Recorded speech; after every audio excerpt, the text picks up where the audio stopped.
Hello everyone, आज मैं आई हूँ एक नई रेसिपी लेकर। आज हम बनाने वाले हैं हेल्दी कटलेट। पनीर का प्रयोग करेंगे और कुछ सब्जियों का। चलिए बनाना शुरू करते हैं।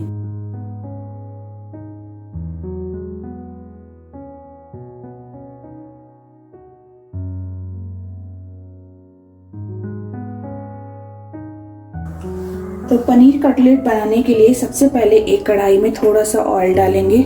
कोई भी ऑयल आप यूज कर सकते हैं।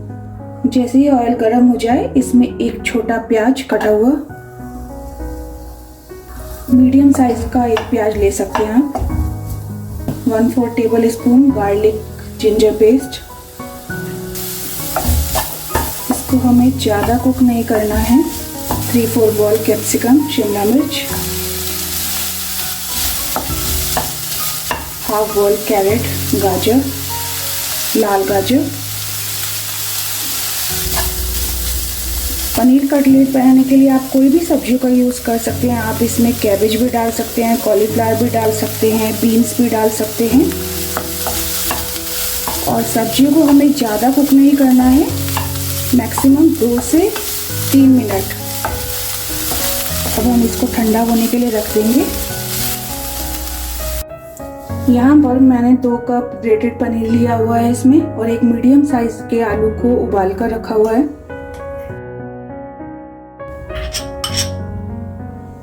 इसमें सब्जियां मिक्स करेंगे।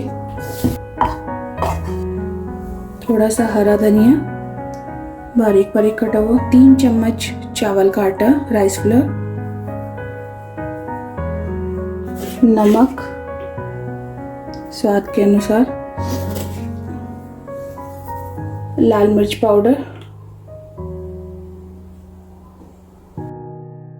गरम मसाला,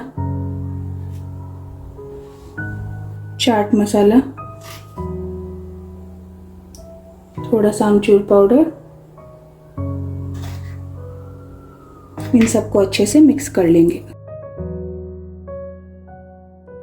यहाँ पर मैंने 3 चम्मच कॉर्नफ्लोर लिया है। इसका हम पतला बैटर बनाएंगे। थोड़ा थोड़ा पानी डालेंगे इसमें।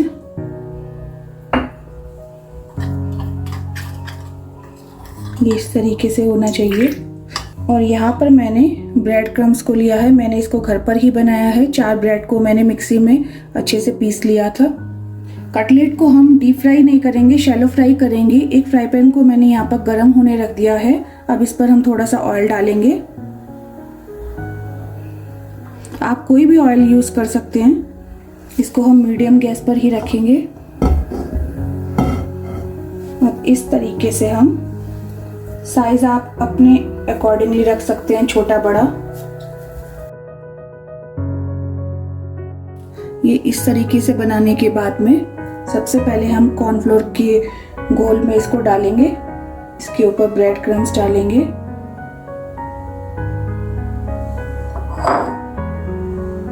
इस तरीके से ये ऑयल हमारा गर्म हो चुका है। शैलो फ्राई करेंगे। इस तरीके से हम और बना लेते हैं।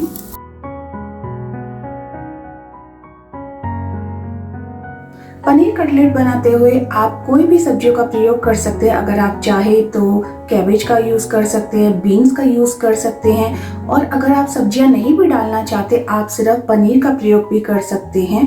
पनीर और आलू का कॉम्बिनेशन भी बहुत अच्छा लगता है इन कटलेट के साथ। और मैंने यहाँ पर शैलो फ्राई किया है। अगर आप चाहते हैं आप डीप फ्राई भी कर सकते हैं और हरी चटनी के साथ सर्व कर सकते हैं।